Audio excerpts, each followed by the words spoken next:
Hi everyone, Bernard here on behalf of MovieGameNostalgia.com. This is a regular look at some movie posters from the 90s and the 2000s.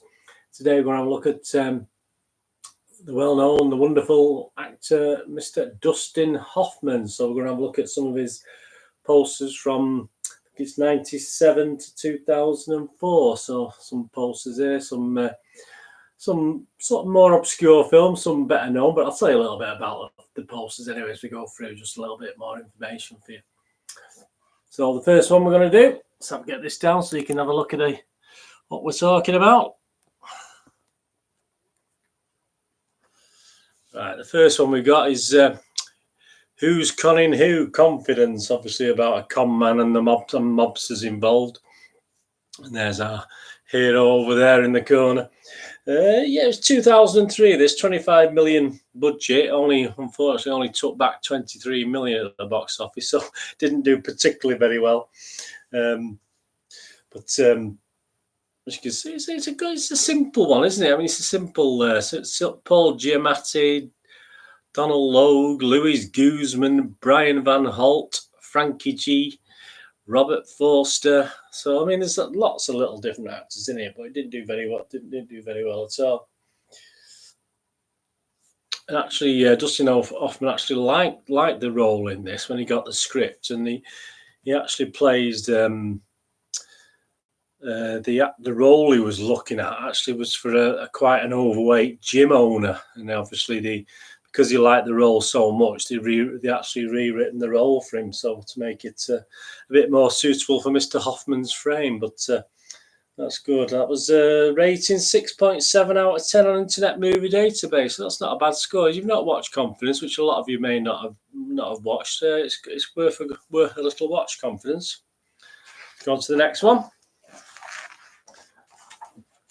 Or you can call it either, can't you? You can call it I Love Huckabees or I Heart Huckabees is what you normally call it.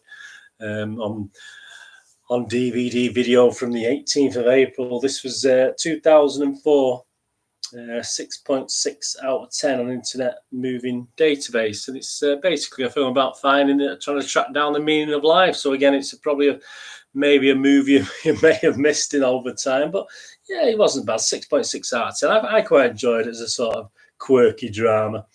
$20 million budget, and it literally took 20,100,000 back at the box office, so it just about broke even. Obviously, it would have made money on DVD and video, etc. So I'm sure it would have got its money back. And obviously, you've got the wonderful Lily Tomlin in this as well, who Dustin Hoffman always wanted to work with Lily Tomlin, so he got his chance in this I Heart Huckabees or I Love Huckabees. But again, a rarer one, always worth a watch. So that's if you like a good quirky drama.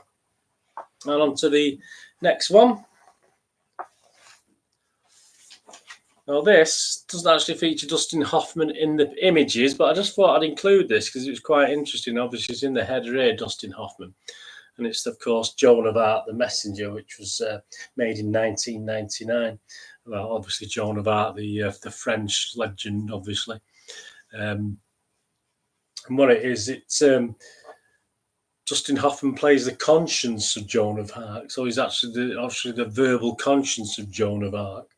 And Sean Connery was originally down to play the conscience of Joan of Arc, but obviously Dustin Hoffman took over the role. 6.4 out of 10, this film. Good film, if you like a good historical biopic sort of thing. Obviously Luc Besson film, so it's always worth watching just for that if you've missed it along the way.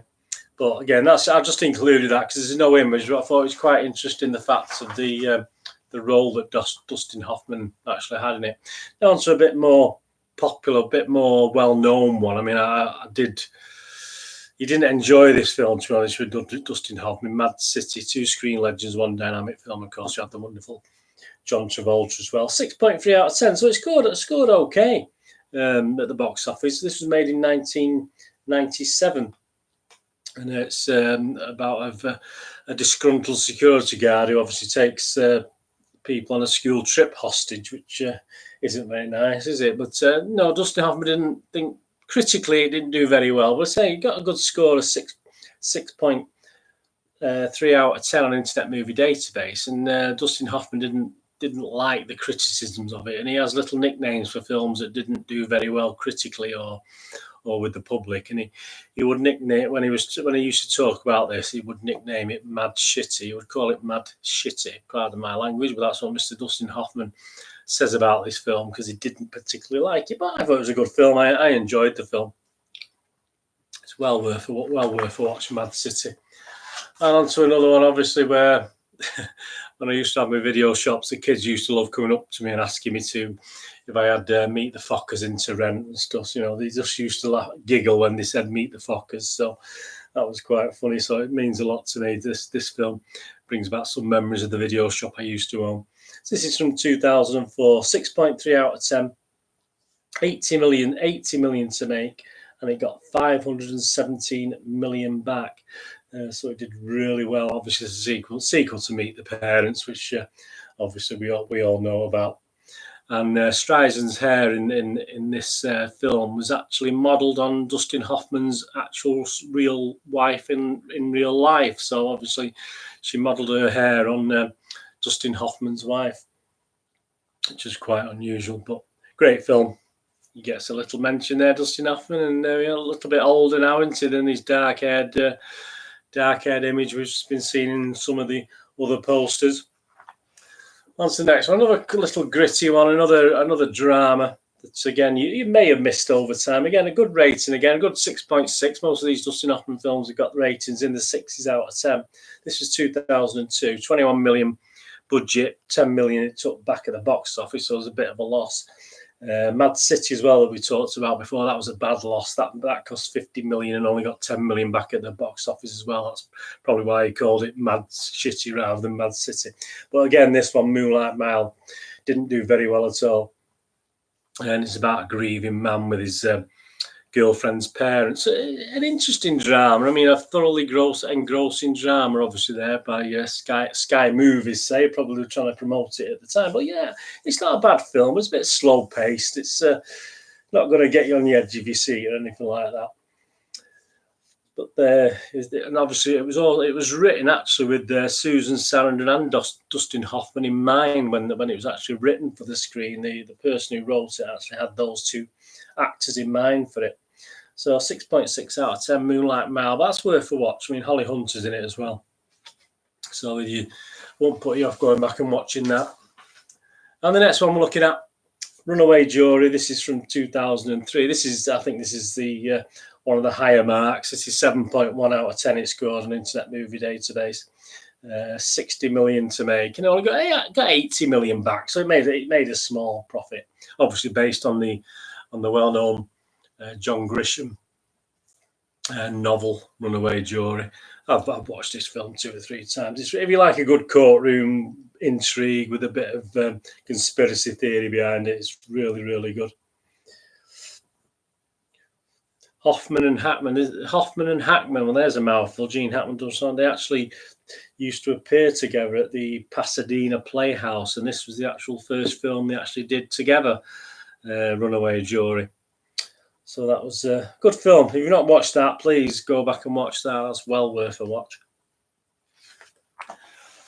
On to the next one. Now, this is a powerful film. This is one of the most powerful, perhaps the most powerful film that we've looked at today.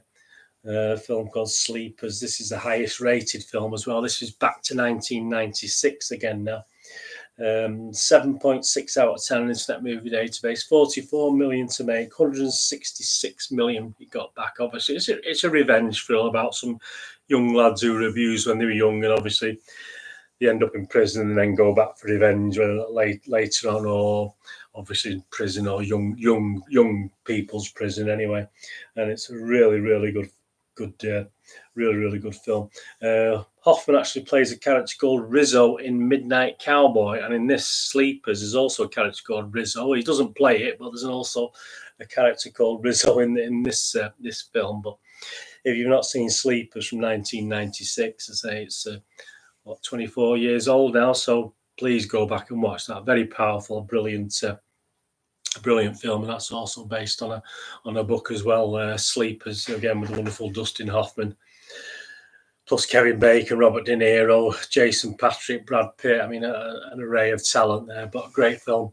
And the last one we're going to look at today, science fiction. He's not obviously well known for his sort of science fiction stuff, is he? This goes to 1998, a film called Faye, where they discover a 300-year-old spaceship, and they find out because of the plankton and growth on it, it's 300 years old, this spaceship. So flopped badly at the cinema, 80 million to make, only got back 37 million, despite the wonderful Samuel Jackson also and Sharon Stone starring in the film. And Hoffman again, I don't know what his nickname was for this, because again, this wasn't very well appreciated, and he did say that in his opinion, it was rushed out far too early. They could have made it a lot better, but they had deadlines to meet on releasing the film to the distributors, etc. So Hoffman did say they'd had a bit more time. It probably would have been a better film to do a few reshoots, etc. But obviously, it was rushed out to meet the obligations of the company. So obviously, it was all right. 6.1 out of 10 on Internet Movie Database. So it's not a bad score, that is it? 6.1 for this sort of science fiction sort of thing. And that, again, it's another one. If you've not seen it, I think it's well worth a watch. As I think most of Dustin Hoffman's films are, aren't they? That's the final one. I mean, you don't often see Dustin Hoffman doing really bad movies. I mean, of all those films, I would obviously Confidence, I Heart, Huckabees, Mad City, Meet the Fockers, Moonlight Mile, Runaway Jury, Sleepers, Fate, and Joan of Arc. All really, really good films. Say a couple a bit quirky. I Heart, Huckabees is a bit quirky. Confidence is a bit quirky as well, and obviously Moonlight Mile. But please, hope you enjoyed that. Anyway, just a quick look at some of the posters I've got. Obviously, there was lots more films with Dustin Hoffman, but obviously I'm limited to whatever posters I had in the video shop in Manchester at the time. Hope you enjoyed that anyway. And hopefully I'll do another actor or another special over the coming weeks. Thanks for watching. Please push the subscribe button, that'd be great. Push the bell notification so we know these reviews are coming out. I do movie reviews, obviously box set reviews, specials, and board game reviews all the time. So if you like any of that stuff, please check the playlist. Please have a look in all the comments. All the links to the various things are below. You can follow me on Twitter at nostalgia_movie, and I'm on Facebook at Bernard Deneen, with links to moviegamenostalgia.com, which is my website for old and rare DVDs, board games and posters. Please take a few minutes, have a look on there as well if you ever get a chance. And if there's anything you're after, just let me know. And if I haven't got it, I can help you out or point you in the right direction of where you might be able to get it. Anyway, thank you so much for watching that. I say I'll be back soon, and hopefully you'll join me again for another one of these mini reviews of the poster specials. And I'm concentrating more on actors and special occasions now, so makes it a bit less random and a bit more of interest if you're obviously into people like Dustin Hoffman as an actor. And obviously previous ones I've done links below of other actors I've covered as well, and other actors from other films that have been out recently. All right, thank you very much for watching. What are we going to do the rest of the day? Have a great one. Look after yourself, look after your friends, and more importantly, look after your family. And I'll see you all again very soon. Bye-bye.